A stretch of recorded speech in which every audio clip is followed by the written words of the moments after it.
Entering the examination hall.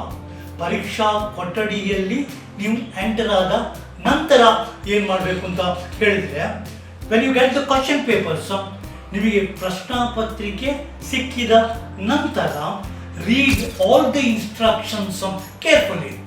ಎಲ್ಲ ಸೂಚನೆಗಳನ್ನು ಸಮರ್ಪಕವಾಗಿ ಓದಿ. At the same time answer all the questions carefully.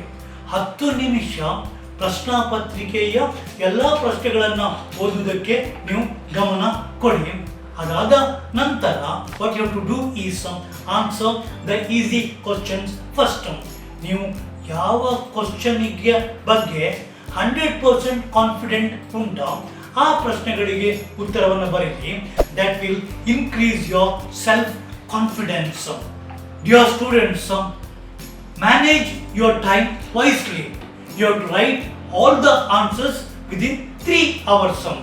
1 ವರ್ಷ ಓದಿದ ಎಲ್ಲ ಆನ್ಸರ್ಗಳನ್ನು 3 ಗಂಟೆಯಲ್ಲಿ ನೀವು ಆನ್ಸರ್ ಮಾಡಬೇಕು. ಆದ ಕಾರಣ managing time is very essential. And the next one is last 10 minutes review the answer papers.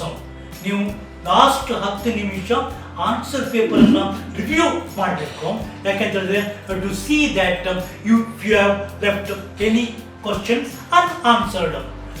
ಕೊನೆಯ 10 ನಿಮಿಷ ಅದನ್ನು ನೋಡುವುದರ ಮೂಲಕ ಯಾವುದಾದರೂ ಪ್ರಶ್ನೆಗಳಿಗೆ ನೀವು ಉತ್ತರಿಸದೆ ಬಿಟ್ಟಿದ್ದೀರಾ ಅಂತ ಕೂಡ ತಿಳ್ಕೊಳ್ಳಿಕ್ಕೆ ಸಾಧ್ಯ ಆಗ್ತದೆ.